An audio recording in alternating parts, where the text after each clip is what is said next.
Hello everyone, my name is Dr. Zoe Pryddar. I'm part of the Lung and Particle Research Group at Cardiff University in Wales in the United Kingdom. First of all, I just want to say how sorry I am that I can't actually be there with you today. Unfortunately, there was some problems getting my visa and passport back in time from the embassy, which meant I couldn't unfortunately make it.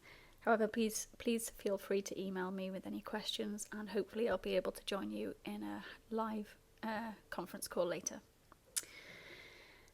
And also, any of the sites I've mentioned here in the talk, I'm hoping you'll be able to access through my presentation in the media resource later. So today I'm going to talk about in vitro alternatives, the career opportunities and training. So a little overview about what I'm going to talk about today. So first of all, I'm going to talk about the alternative methods that are at the forefront of changing science.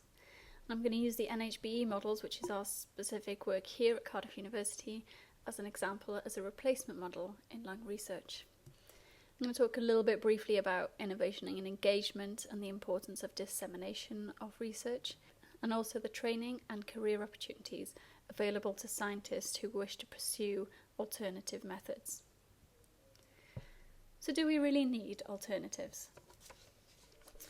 There's a report published by the National Research Council in 2007 called Toxicity Testing in the 21st Century, a Vision and a Strategy. In there, it says that toxicity testing is approaching a scientific pivot point and is poised to take advantage of the revolutions in biology and biotechnology. And it's talking about moving forward from whole animal tests to more alternative methods. Now, when I see a statement like that, I am glad that I am on one of the growing number of researchers who are on that 3 hours side of the fulcrum, and I'm getting ready to tip us into the future of alternatives research. And I believe that everyone out there should come along with me and pursue alternative methods. It also states in there that the advances in fields such as toxicogenomics, bioinformatics, systems biology, epigenetics, and computational technology could help transform toxicity testing from one based on whole animals to one focused primarily on in vitro methods, and I believe that this is the way forward.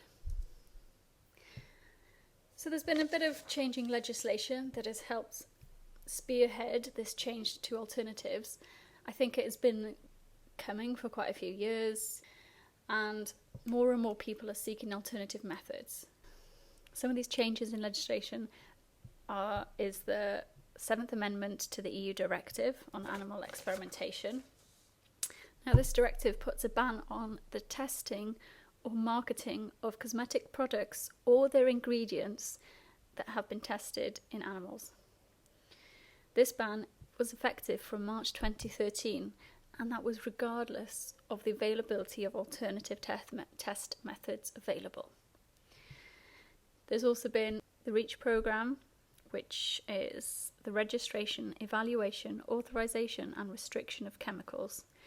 And this requires manufacturers and importers to collate the information on properties of all chemicals sold in the EU greater than 1 tonne, and they need to register that information along with toxicity data in a central database run by ECHA. And this needs to be done by 2018. REACH also state that alternatives to animal testing are strongly promoted, and they stress that animal tests must only be undertaken as a last resort. So not quite a change in legislation in terms of animal use is the public law which was in 1993 in the US. This was basically just a plan for the use of animals in research, and it decided that the National Institute of Health needed to conduct or support research into all areas of the 3 Rs, basically, kind of promoting 3 Rs research within their funding. Later to this was the ICVAM Authorization Act of 2000. Now, ICVAM stands for the Interagency Coordinating Committee on the Validation of Alternative Methods. And what they want to do is increase the efficiency and effectiveness of reviewing test methods. They want to eliminate duplicate data so promoting sharing, data sharing, and they also need to ensure that new and revised test methods are validated to meet the needs of those using them. Now, more recently, Israel in 2010 proposed a ban on the marketing and sale of cosmetic products tested on animals, and this is now in line with the 7th Amendment in the EU. And very recently, in India, the Drug Controller General in June 2013 stated that testing of cosmetics and their ingredients on animals is no longer permitted in India. So I think we can see the way the world's going. Lots of people say that animal models have been used for a long time and they've done the job fine, and why change something if it works? I think the problem is it doesn't really work. This can be seen on many levels. One of the things that have been noted is the high attrition rate of new pharmaceutical compounds that come out in clinical trials. And around 60% of compounds that enter phase 2 of clinical trials actually fail at this level. From this, 45%, that is to say nearly almost half of those compounds that make it through phase 2 into phase 3 actually fail at phase 3. And then a quarter of these compounds that make it through phase 3 then fail after registration. This is a massive rate of attrition of new pharmaceutical compounds, and the total development for a new compound can take up to 12 years and can cost around $800 million, which is a staggering amount of time and money and resources that could possibly be saved. Additional to this, Olson and colleagues published a report in 2000. This was based on a survey they did with input from 12 pharmaceutical companies, detailing about 150 compounds and about 221 human toxicity events.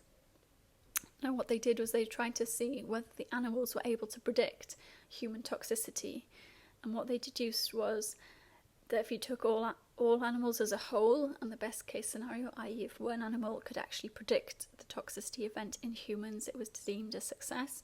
That we got about 70% success rate for animals to predict human toxicity. Now, when you actually looked at this in more detail, we actually saw that for rodents, this prediction was only about 40%. So the accuracy of rodents to actually predict human toxicity was about 40%, which is shockingly low considering that rodents are one of the most widely used animals in scientific research, and especially in lung research, which is where I'm going to talk about next. Most people believe that the major cause of failure of pharmaceutical compounds is the lack of efficacy and safety of these compounds. And therefore we believe there is a growing need for more accurate models of predicting human toxicity, and we believe that the differences in the animals is where the problems are, and we need to focus on alternative methods to get more accurate models and bring about safer medicines. So I'm going to talk to you a little bit about the research we've done here at Cardiff. And these are normal human bronchial epithelial cells used as a model of the human bronchial epithelium. So traditionally, as I said, most lung research is done in rats, and basically we have to instill or inhale the particles into the rats. Generally the rodents are euthanized, we remove the lungs, we embed the tissue, we do microscopy analysis, we do bronchial lavages, we do protein analysis, etc., etc. Once you get the results, you then need to extrapolate these to the human response. Now, this isn't obviously being very accurate, and we believe that the way to solve this, or one of the ways to solve this, could be using human cells, which is how we came about to develop the NHBE model. So what we do is we take bronchial epithelial cells from post-mortem donors, which can be obtained commercially, or they can be obtained through links with hospitals, as long as you go through the proper Human Tissue Act kind of regulations. We then subculture these into flasks, and then once we've done that, we then seed them into millipore inserts, And basically these cells are then cultured at an air-liquid interface in these millipore cell culture inserts. The air-liquid interface is actually extremely important to allow differentiation of these basal cells into the fully formed differentiated epithelium. Once it has matured, you can then use your model for a variety of different things. Pretty much anything you can think of you'd want to do with tissue, you can do with this model. So why do we think the NHB model is a good model? Well, first of all, it does form a pseudostratified mucociliary epithelium that contains a high number of differentiated cell types, such as ciliated, goblet, clara, serous, intermediate, and basal cells. It does also form a polarized epithelium with numerous junctions, including tight junctions. It does also express cytokines, which do change their expression in response to compounds put on the epithelium surface. It does secrete mucin, which does actually need to be removed every couple of days to prevent mucin buildup. And obviously, being of a primary cell nature, it doesn't contain cancerous or transfected genes as cell lines would. The major downside, obviously, to a primary cell culture is the limited lifespan. It can only be passaged a certain number of times and eventually only undergo so many replication cell divisions. Now, this is one of the tools we use to measure the health of our cultures, and it measures transepithelial electrical resistance. So this here is an endome chamber, you can see right here, and it's hooked up to this evome, which is an electrical voltmeter. So what you do is you put PBS inside the chamber. This is actually a lid that comes off. When the lid's closed, you actually get a current that flows through the system. And then what you do is you put the cultures in there and you get resistance to that electrical current. So to demonstrate this better, we can see here that when the epithelium is fully formed with proper functioning tight junctions, you get a high resistance to that electrical current, which results in high tear reading. If there is disruption to the junctions or the integrity of the epithelial barrier, such as cell death or necrosis, you will get a much lower resistance to this electrical current, which will result in a much lower tear reading. Now, this measurement doesn't actually damage the cultures, so once you've done this tear reading, you can then use the cultures for other purposes, such as microscopy and cytokine analysis. Here's just a quick graph showing the characterization of our model, because I think characterization is one of the most important things you have to do when developing a new model, because you want to prove that it responds how it should, that it looks how it should, that everything there is as close to the human situation as it can possibly be. So you can see here that the tear readings gradually increase over the number of days in culture. We then get this plateau phase here between days 24 to 33. And this is when the cultures are actually fully differentiated and stable according to all biochemical and morphological parameters that we actually measured. And then after this we get some degree of culture demise, which I said was one of the limitations with primary cell culture. But a lot of work has been done in this area to try and prolong the life of these cultures. Morphologically, we had a look at the cultures, and on the top here you can see a semi-thin section stained with tall blue. You can see the pseudostratified nature of the epithelium. You can see the different cell types present. I think it's a very lovely image, and if you look at an epithelium in a textbook, that's pretty much what you're going to get. On the bottom left here we can see an SEM image of the surface topography. You can see the ciliated cells and the mucin, and again resembles the in vivo situation very nicely. On the bottom right we've got a close-up image of the apical region of a ciliated cell. You can see here some of the cilia protruding from it. We've identified the anchoring basal bodies, and also if you took a transection across the cilia, I'm not sure how well you can see that image, but we do actually get the 9+2 axon formation, which proves that it's a functional cilia. And even when you look down a phase contrast microscope, you can actually see the cilia beat. Again, like I said, it produces mucin and glycocalyx, definite secretions and cytokines. And here we can see a TEM image of the tight and adherens junctions and a desmosome as well. We also looked at tight junction proteins throughout the development of the culture, And here you can just briefly see that ZO1 and occludin start off quite sparse in the cytoplasm, and as the model matures they form this lovely network delineating the cells, which is what you'd expect from a tight epithelium barrier with functional tight junctions. So one of the things we've used the NHB model for the most is as a toxicological test system. I'm not going to talk to you about our results too much because we don't have time for it here, but just briefly, you obviously put your compounds or your bacteria or whatever it is you want to study on top of the epithelium, you incubate it with the cultures, you can then remove it, and then you can actually take your cultures and use it for whatever analysis you want. Now, another future development of the model, we've decided to create the metabolome, which is a metabolizing bronchial epithelium model. And basically what we've done here is we've co-cultured the NHB model with primary human hepatocytes. And the reason for this is a lot of the pharmaceutical companies we work with always want to know about metabolism of compounds and downstream implications of inhaled compounds or drugs. And this could be demonstrated by using the metabolome. And basically use the metabolome in the same way you would the NHB model, where you put the compound on the apical surface as if you've inhaled the compound, and then if the compound migrates through the epithelium and comes into the basal media where it comes into contact with the hepatocytes, it can actually be metabolized, and then you can monitor the effect that has on both the hepatocytes and back on the bronchial epithelium itself. Now this is quite important in pharmaceutical drug development because they always want to know about in vivo metabolism of compounds, and this allows us to give a more multi-organ approach to inhaled compounds.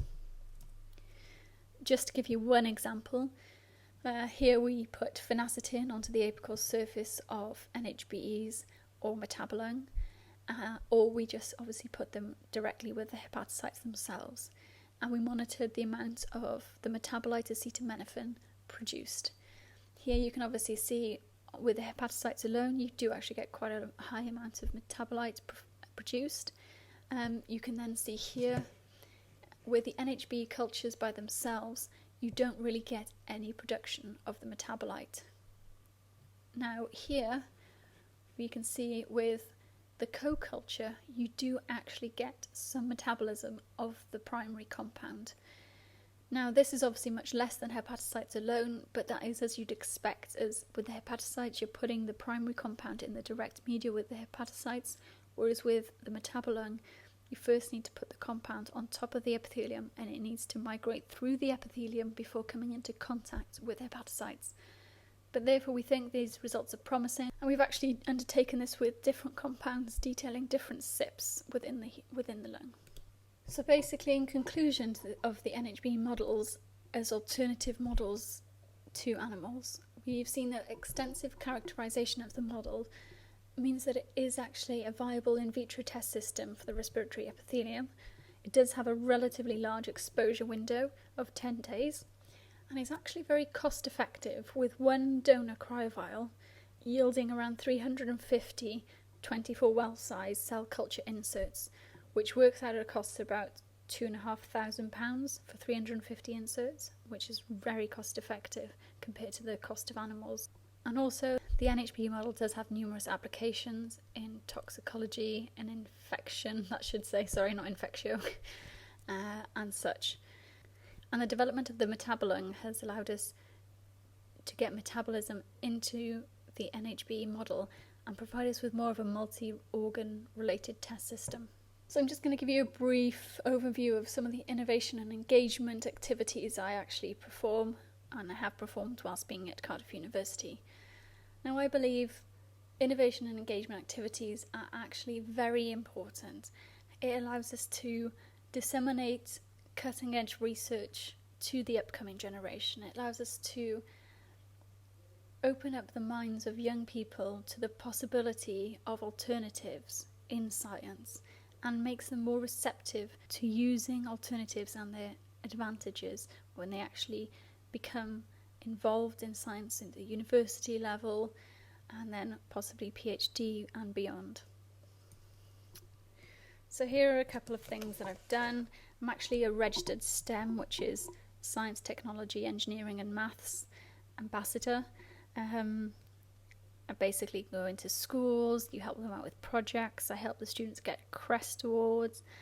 I've also run a girls-only science club called the Discover Saturday Club, which is aimed at getting girls aged around 14, 15 interested in STEM subjects, because there's a massive rate of loss of girls from STEM subjects at this age. We need to kind of engage these and make sure we're not losing these bright minds at this time. And I've also run national science and engineering workshops. Now these occur every year in the university, where we get about 500 school children, mainly from primary schools, who come through the university, and we run them through a whole series of labs and workshops, and we tell them about our research and about alternative methods, and we allow them to kind of get their hands dirty. I've also run workshops in TechniQuest. Now TechniQuest is actually a science museum in Cardiff, which is primarily focused on engaging children in science. And I've also give many UCAS talks, which are held on university open days, and they're given to potential undergraduate students and their parents when they're coming around checking out the university. Basically, we just want to make them aware of the kind of research that's going on in Cardiff University. So now the focus of my talk is going to move more on to the training and career opportunities that are available to scientists pursuing alternatives research. Now, by no means is everything I've said here inclusive of what is out there, but it's just a snapshot into the different and numerous kinds of resources that are available to you. In terms of training, here's a couple of workshops and training schools that are actually available and coming up in January. There's the Frame Training School, which is held in Denmark. Now this one is basically focused on experimental design and statistical analysis, and this one's more focused on the actual reduction and refinement of the use of animals in research. Now we've also got this HemiBio Winter School, which is talking about stem cells to liver cells, and this is in Belgium. And then also we've got this Practical Methods for In Vitro Toxicology workshop, which is held in the US. I can't quite remember where, but it's run by the IIVS, and it's one of their flagship workshops that they actually run annually. And obviously there are other courses and resources out there available. Two great ones that I've noticed are Accelerate, which is a UK-based company. It has some great courses on there, such as introductory cell culture techniques and primary cell culture. There are a couple of day events. You can even have a condensed one-day event. They can even come to you and provide customized training. And they even offer technical assistance that you can sign up to get any troubleshooting. They will even do a program where they'll help you set up your lab if you're transitioning from an animal-based research lab into an alternatives lab. And that even comes with providing you with standard operating procedures, etc. They also offer their own safety and efficacy testing, whereby you can send things to them and they will undertake the in vitro tests for you and provide that as a service as well. The other one is the IIVS, which I just mentioned, their flagship workshop. This is a US-based company, and they also have numerous webinars that, past and obviously future ones. You can still review the past webinars. They also do in vitro testing themselves, a bit the same as Accelerate. And also they've just joined in with a partnership with the European Partnership for Alternative Approaches to Animal Testing, or EPAA. And this is a strategic partnership dedicated to international dissemination of alternative techniques. And they'll be providing about €100,000 over 2 years to support training activities in key regions where alternatives aren't as widely accepted, such as China and Brazil and Russia, etc.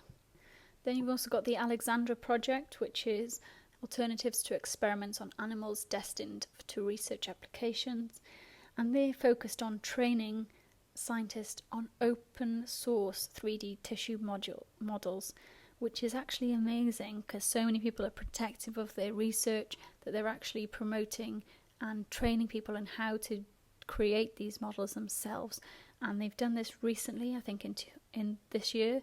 They actually went to Brazil because for legal reasons skin models cannot be imported into Brazil, but they actually went there to train scientists on how to actually create the models themselves in the lab so they could get over this hurdle. So that is very interesting if importing ready-made in vitro models is actually a problem. There's also CFPIE, which is the Centre for Professional Innovation and Education. There's a lot of courses, but they're not all based on alternatives, but they're just general courses, but they do actually have some, such as one called Approaches to Tissue Engineering and Regenerative Medicine. And then also you've got BioTrack, which is a similar thing. It's just a general training facility, but they do also have alternative workshops. One they do have is Animal and Human Cell Culture Methods and Applications. So what other kind of support do we have out there apart from just the training and the workshops available? So within the EU, there are numerous different societies, etc. For instance, you've got the European Society for Animal Cell Technology. So you can get membership to this. They have annual meetings. They have lots of information on other meetings and courses. They even have their own job website associated called the Job Information Network, which I'll talk to you a little bit about later. You've also got SURAT, which is a cluster level objective, and the projects include development of organ simulating devices, human-based target cells, system biology, computational modelling, and integrated data analysis. And it's a big cluster innovative in providing new multi-level systems of alternative methods. You also have the European Society of Toxicology in Vitro, which obviously have membership, networking events, conferences every 2 years. I think there's one coming up in 2014, which I'll talk to you about later. You've also got the European Reference Laboratories, ECVAM, which is European Centre of Validation of Alternative Methods. And they have news on their website, publications and alternative methods, reports. They actually tell you about the progression of alternative tests and how the validation process is actually coming along, and they also provide workshops on alternatives as well. You've then also got the NC3Rs, which again has news. They offer funding, they have lots of information. They run a 3Rs prize for a paper published in alternatives every year. So I think the applications are actually open right now. And basically they invite people to submit an article that they have published within the last year on alternative methods, and they will give a prize to the one they believe has advanced alternative methods the most, or created the most significant contribution to the field in that last year. You've also got Frame, which has a lot of information on alternatives. They have their own lab, which is involved in developing alternative methods. You've got the Dr. Hadwin Trust. So this has lots of science news. It's got educational information, and they also provide funding as well. You've also got Safer Medicines campaign, who've actually tried lobbying and doing petitions to try and get alternatives as a focus in research.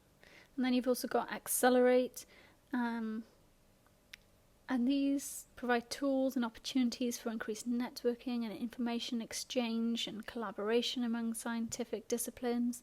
And basically what they want to do is coordinate 3R's research projects across Europe and internationally to try and bring things forward quicker.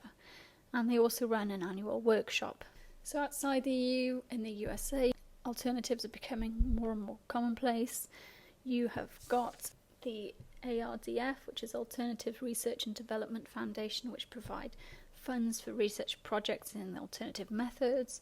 You've got the NICETAM, which is the NTP Interagency Centre for Evaluation of Alternative Toxicological Methods, and they work closely with ICFAM, and basically they're just trying to provide scientific support, do working groups, peer review panels, workshop.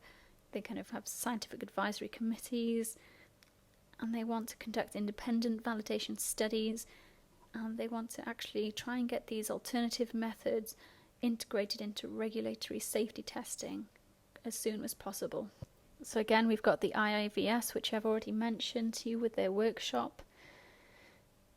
They also have a lot of information on education and outreach initiatives, and they want, even though it's a US-based company, they actually are trying to promote the use and acceptance of alternative models worldwide. Like I said, they have many webinars, they have training workshops, they have step-by-step guides about certain in vitro methods as well on their website. And also we've got the Society for In Vitro Biology, which offers membership, has publication, has many national and local conferences, meetings and workshops, and they even have their own job website associated with them, as well as a specific journal. And also we've got the American Society for Cellular and Computational Toxicology, and these again have membership and have lots of meetings and events and links to other resources as well. Now, some of the big focuses in alternatives in America we're going to talk about is CATS, which is the Centre for Alternatives to Animal Testing. Now, they run workshops and have online courses and meetings in both the US and the EU, because they actually have a sister organisation called CATS Europe. It's a great website for information. There's a lot of stuff on there. They also provide grants and awards, and they have great links to 3R centres and research across the globe. They've also developed this T4, this Transatlantic Think Tank for Toxicology, which works with the Dornkamp-Siebenden Foundation and CAT, and includes 4 ambassadors. These 4 ambassadors will prepare and commission high-quality analysis of toxicological problems and orchestrate a series of workshops, reports, reviews, all designed around bringing innovative approaches and alternatives to the public and to other scientists. I think the first report was actually published in 2009 in Altex, and you can actually get all their reports published in Altex. Part of the CATS as well is that you have what's known as AltWeb. This is an amazing resource. It's a great gateway for alternative news, some information. It's got great publication highlights. Saves you trawling through everything. They actually highlight what's significantly new in the field. They have a good calendar of different workshops and conferences around the world. It's a great resource to check out.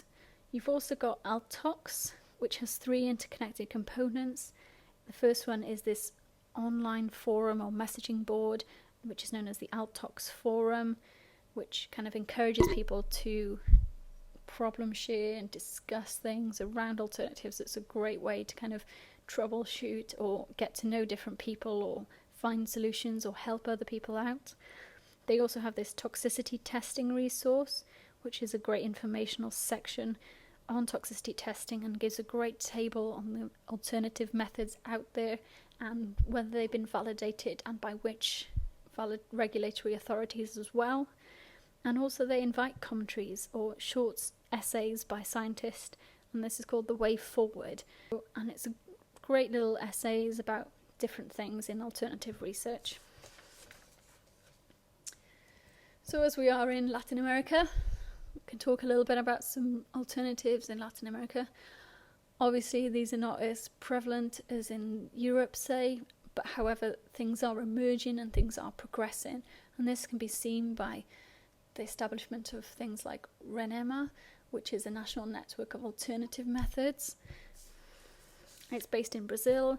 It has a central lab, but it also has associated labs, and it has good information points and conferences and webinars available to you. There's also the Brazilian Centre for Validation of Alternative Methods has just been established. They haven't actually got a website as far as I'm aware, but I'm sure this will come, and they're also a good source of information for workshops and training coming up. You've also had Coloma 2012, which was a great success, and this can be seen by this conference, which is being held this year in Cuba, and also by Coloma 2 in 2015, which will also be in Cuba. We're also going to see the assembly of a Brazilian Society for Alternative Methods to Animal Experimentation, and this will occur at the CIFARP conference this year. Okay, so we've talked a little bit about what resources are out there for scientists, but what about the career opportunities? I know that a lot of people think by pursuing alternatives in their career, they're actually going to be disadvantaged. However, I think the opposite is true. It will actually enhance you and allow you to progress quicker, because this is a new area that is emerging and there's more and more funding going into this area, and you need to be there ready to take opportunities where it comes. For instance, we've already got this Doornkamp Siebenden Foundation, and you can actually get a Doornkamp Siebenden chair. There are actually 5 at the moment. There's one in the University of Constance, there's one in Dutch University in Utrecht, there's the one at the Cat Centre in the Johns Hopkins University, there's one in the Swiss University of Geneva, and one in India already. And these chairs are there to promote research and teaching in the 3 R's. And additionally, it was announced earlier this year that there is to be a professorial chair in animal testing alternatives at the Queen Mary University of London. This post is funded by the Dr. Hadwan Trust. So on the top here we've got 2 job websites or job portal informations for those looking for careers in vitro or alternative methods only. So In Vitro Jobs is actually a great website.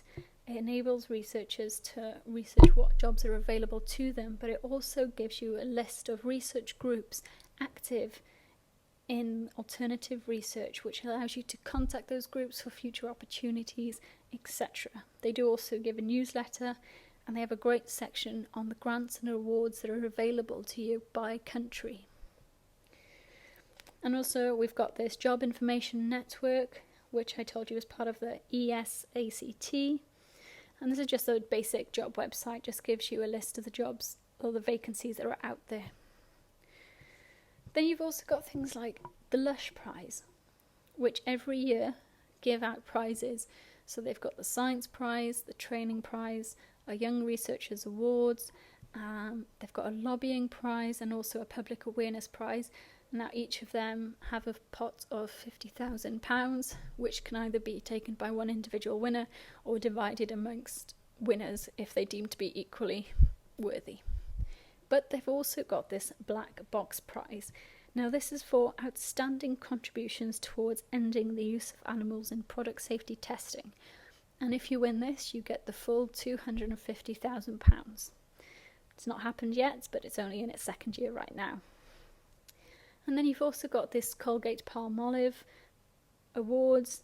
You've got an award for student research training, which is about just under $4,000. You've got a grant for alternative research, which is around $40,000, as well as a postdoctoral fellowship award, which again is around $40,000. Now, on top of all this, you've also got numerous in vitro specific or alternative specific or high degree of focus of these methods specific in different conferences, and also dedicated journals to alternatives research. And I think one of the great ways of kind of helping yourself as a scientist to progress your career in a certain direction is to go to conferences and meet other scientists and talk to them and get information directly from them and create links and collaborations, which is one of the reasons why I'm so sorry that I'm actually not there with you guys today. Okay, so some big conferences that are coming up next year is the World Forum on Biology, which will be held in the USA, and this is a joint meeting with the Society for In Vitro Biology and the Society for Cryobiology. Now there they've got numerous symposia and workshops on in vitro research, they've got numerous student awards, travel bursaries, oral and poster awards for young researchers, and also they provide free student registration. There's also the 9th World Congress on Alternatives to Animal Use in the Life Sciences, which will be held in Prague in August. There's also a FAST, which is Functional Analysis and Screening Technologies Conference held in the US, and this is run by Cambridge Health Tech Institute and has street talks such as engineering functional 3D tissue models, cellular tumour models for drug discovery, etc. Some of the other ones, as I was saying to you, that European Society of Toxicology in Vitro have a conference this year in the Netherlands. So they run one every 2 years. So the next one is 2014, and obviously the next one after that will be 2016. You've got CIFARP, which is held in Brazil, and that's coming up in November. It's got lots of talks and streams on the 3 R's, and it's where The Brazilian Society of Alternative Methods to Animal Experimentation is actually going to be formed. You've got this BioLatam, which will be held in Colombia in December. It's more of a regulatory focus, kind of economical focus conference. However, they do have talks on in vitro work, such as in the biotechnology for cosmetics section. And also you've got the Society of Toxicology, which does have more and more developing in vitro themes in their talk streams. And they even have in vitro toxicology lectures for students and postdocs. And this is all based on the Colgate Palmolive Foundation. And again, you've got more and more dedicated alternatives journals out there, such as Altex, ATLA, In Vitro Cellular and Developmental Biology, Perspectives in Laboratory Animal Science, and Toxicology in Vitro. Now, Altex has an impact factor of 4 and is actually an open access journal, which is great for the dissemination of information. In Vitro Animal is also open access, and Toxicology in Vitro does also have open access options available to you when you publish in there. There is also an opportunity there for scientists to write for ATLA or PILAS about the current state of 3Rs in their country in order to raise awareness or support required or desired from other more developed countries in terms of alternative research. Okay, so in conclusion to my very long talk, hope you're not falling asleep. Basically what we've gleaned is that toxicity testing is approaching a scientific pivot point, and which side are you going to end up on? And animal models are consistently failing to predict human toxicological endpoints, and therefore we need to develop better alternative models to more accurately reflect the human in vivo situation. And we've also seen that out there are numerous resources, societies, conferences, training opportunities, workshops, funding, jobs. There's just a massive amount of things out there available to scientists who want to pursue the 3Rs, and it is growing every day. So I just want to say thank you very much to Nick and Mario for inviting me. Sorry again I couldn't be there. Hopefully I'll be able to answer your questions at the end. Here is my email address if you do have any questions, and hopefully I'll get to meet you at another conference soon. Thank you very much.